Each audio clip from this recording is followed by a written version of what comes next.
या भल्या मोठ्या जाजीतून पुढचे 5 ते 6 तास मला माझी बाईक घेऊन प्रवास करायचा होता.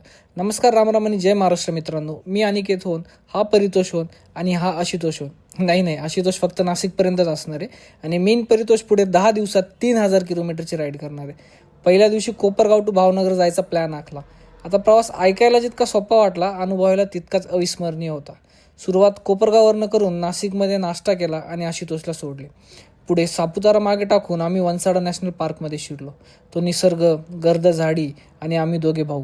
पण एक्साइटमेंट होती ती या भल्या मोठ्या जाजीची, जी आम्हाला सुरतच्या हजिरा पोर्टवरून भावनगरच्या गोग्रा पोर्टपर्यंत 4.5 तासात घेऊन जाणार होती.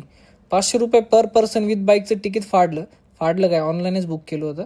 आणि एखाद्या बिल्डिंगची पार्किंग असावी तशी या जाजीची पार्किंग होती. बोट हल्ल्यामुळे गाडी पडू नये म्हणून KTMला रोप लावला. आता तिकीट तर आमचं एक्झिक्युटिव्ह क्लासचं होतं, पण सनसेट बघायला आम्ही 2 तास डेकवरतीच घालवले. आणि समोर होता तो हा नजरेतनं मावणारा अरबी समुद्र. सनसेट बघायचा म्हणून डेकवर तर बसलो, पण आभाळ असल्यामुळे सनसेट काय दिसलाच नाही.